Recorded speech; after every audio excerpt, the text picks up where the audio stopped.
ہم وہ لوگ تھے جو بتوں کی پوجا کرتے تھے، ہم شرک کرتے تھے، ہم زنا کرتے تھے، ہم قتل کرتے تھے، ہم پڑوسیوں کے حقوق ادا نہیں کرتے تھے، ہم عورتوں پر ظلم کرتے تھے، ہم عورتوں پاک دامن عورتوں پر کیچڑ اچھالتے تھے، اور ہم زناکاری کرتے تھے، قتل و غارت گری کرتے تھے، یعنی تمام برائیوں کو انجام دیتے تھے۔ لیکن ہم میں ایک شخص پیدا ہوئے جن کا نام محمد ہے، اور ان کی صداقت پر، ان کی امانت پر، ان کی سچائی پر، ان کی دیانت پر پورا مکہ متفق ہے۔ ہم نے نبوت سے پہلے بھی ان کو سچ بولتے ہوئے دیکھا، کبھی ان کی زندگی پر کوئی داغ نہیں ہے۔ وہ ہم میں مبعوث ہوئے اور انہوں نے ہم سے یہ کہا کہ میں اللہ کا پیغمبر ہوں، میں اللہ کا بندہ ہوں، اللہ کی طرف سے مجھے نبوت اور رسالت دی گئی ہے۔ اے لوگو، تم کیا ہے، ایک اللہ کی عبادت کرو، ان بتوں کی عبادت نہ کرو، ان بتوں کو نہ پوجو، ان بتوں کو اللہ کی خدائی میں شریک نہ ٹھہراؤ۔ اور انہوں نے ہم سے کہا کہ پڑوسیوں کے حقوق ادا کرو، شراب کو چھوڑ دو، قتل و غارت گری کو چھوڑ دو، پاک دامن عورتوں پر الزام لگانا چھوڑ دو۔ حتیٰ کہ جتنے بھی غلط کام ہم کیا کرتے تھے، ہمارے وہ نبی جو اپنے آپ کو نبی کہتے ہیں، انہوں نے تمام غلط کام ہم سے چھڑوا دیے اور ہم سے بت پرستی چھڑوا دی۔ ہم ایک اللہ کی عبادت کرتے ہیں، یہ ہمارا قصور ہے، یہ ہمارا جرم ہے، اب آپ بتائیے ہمیں کیا کرنا ہے۔ تو بادشاہ نے کہا کہ ان کے پاس کوئی کلام ہے اللہ کا؟ بولے ہاں، ان کے پاس اللہ کا کلام ہے اور بڑا ہی عمدہ کلام ہے۔ تو بادشاہ نے کہا ذرا آپ وہ کلام ہمیں پڑھ کر سنائیں۔ تو حضرت جعفر طیار نے قرآن پاک کی سورہ مریم کی چند آیتیں اس کے سامنے جب تلاوت کری، اور اتنے مسحور کن انداز میں جب قرآن پاک کو انہوں نے پڑھ کر سنایا تو بادشاہ رونے لگا،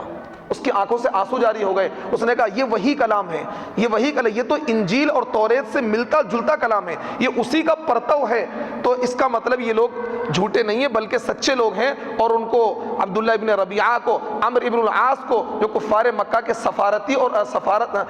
ان کی سفارت لے کر آئے تھے، ان کے ایلچی بن کر آئے تھے، ان کو کہا آپ یہاں سے چلے جائیں، ہم مسلمانوں کو ٹچ نہیں کریں گے، یہ اچھے لوگ ہیں، ہم ان کو ٹچ نہیں کریں گے، ہم ان کو پریشان نہیں کریں گے، ہم ان کو اپنے ملک سے نہیں نکالیں گے، یہ غلط لوگ نہیں ہیں، ان کو نکال دیا۔ اب وہ آپس میں بڑے شرمندہ ہوئے کہ اب ہم جا کر کیا جواب دیں گے، ہم تو بڑی امید کے ساتھ آئے تھے کہ ہمارا تو کام بن جائے گا، ہم مسلمانوں کو یہاں سے واپس لے جائیں گے اور پھر کیا ہے، ظلم کی بھٹی میں ان کو پیسیں گے اور پھر ان پر زیادتی کریں گے۔ اب تو یہاں مسلمان پھلیں گے، پھولیں گے، بڑھیں گے اور اسلام تو اور آگے بڑھے گا۔ اب وہ پریشان ہیں، ان کے دماغ میں یہ بات آئی ایسا کرو دوبارہ بادشاہ سے ملاقات کرو، اور بادشاہ سے ملاقات کرنے کے بعد میں حضرت عیسیٰ کا معاملہ چھیڑ دو اور یہ پوچھو کہ حضرت عیسیٰ کے بارے میں ان مسلمانوں کا کیا عقیدہ ہے،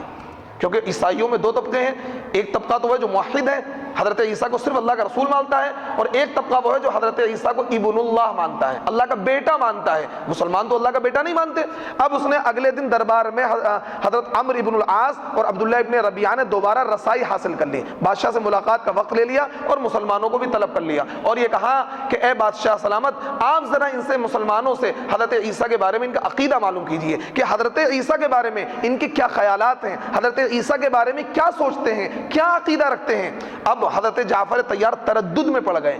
اور یہ کہ اگر میں کہتا ہوں کہ عیسیٰ ابن مریم اللہ کے پیغمبر اور رسول ہیں تو یہ فوراً کیا ناراض ہو جائے گا، اب تو ہماری کھڑیا کھڑی ہو جائے گی، اب تو یہ معاملہ خطرے میں پڑ جائے گا۔ اب وہ تردد میں ہے، لیکن کیونکہ نبی کا فرمان انہیں یاد تھا، ان الصدق ینجی والکذب یہلک، سچائی انسان کو نجات دیتی ہے، سچائی انسان کو عزت دیتی ہے اور جھوٹ انسان کو بے عزت کرتا ہے۔ میرے نبی کا یہ بھی فرمان انہیں یاد تھا، المؤمن لا یکذب، مسلمان جھوٹ نہیں بولتا ہے۔ انہوں نے بلا جھجک فوراً یہ کہا کہ حضرت عیسیٰ ابن مریم کے بارے میں ہمارا عقیدہ یہ ہے کہ وہ اللہ کے پیغمبر ہیں، اللہ کے رسول ہیں اور وہ اللہ کے بندے ہیں اور وہ کلمت اللہ ہیں۔ جب یہ جملہ سننا تھا تو نجاشی نے ایک تنکا اٹھایا اور یہ کہا کہ جو تنکا ہے نا،